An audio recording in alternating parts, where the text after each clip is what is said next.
सुबह सवेरे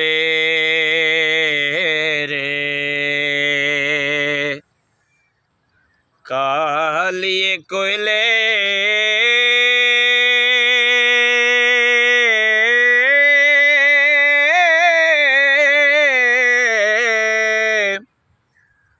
ना बोल गमा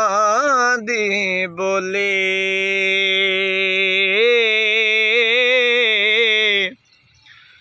ओ ना बस तेरे ना बस मेरे जो लिखे पैना चोली ते दुनिया एक मुसाफिर खाना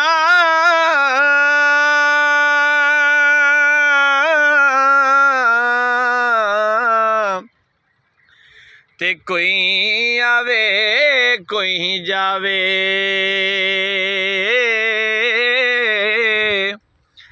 ओ किसे दी की ये जुरत मुहम्मद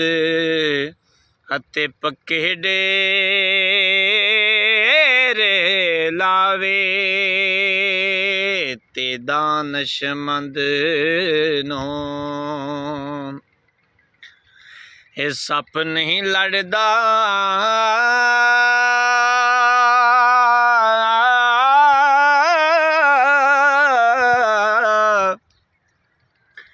ते एक खुडों दो वारे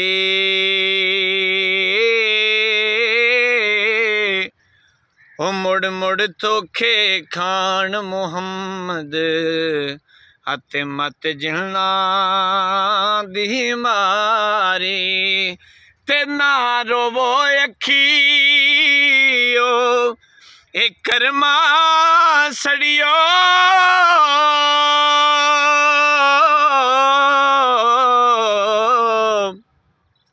ते कुछ नहीं बनना रोया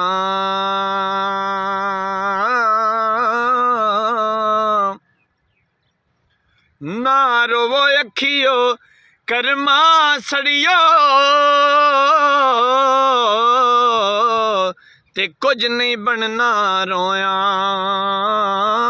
हो जूंदियां ते दुख मुकदे नहीं ते दुख मुकदे ने मोया ते दुश्मन मरे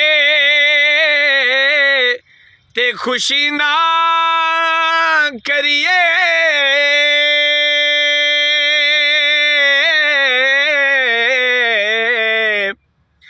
ते सजना भी मर जाना हो डीगर ते दिन गया मुहम्मद ते ओढ़क नू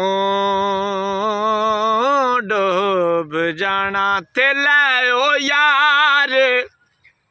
खवाले रब दे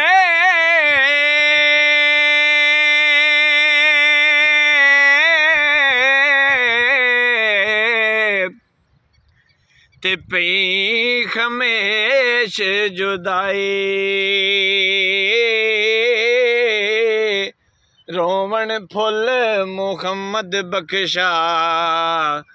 ते असां रजना शाख खंडाई ते लै हो यार खवाले रब दे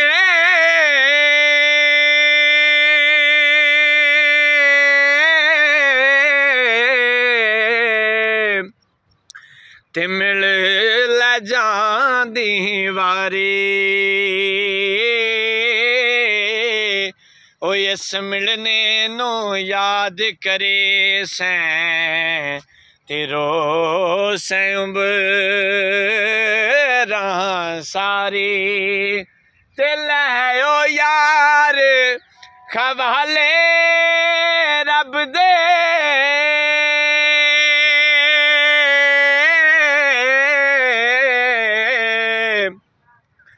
ते मेल चार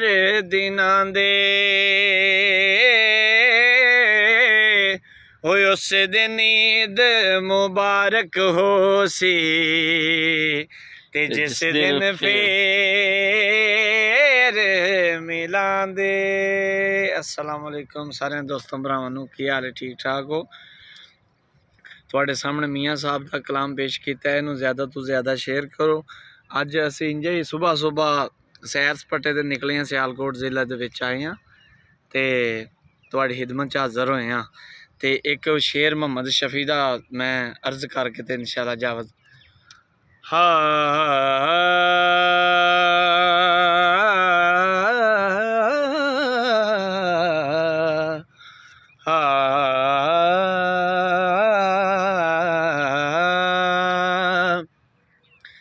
ते अलिफ लानू याद ते सब कर दे,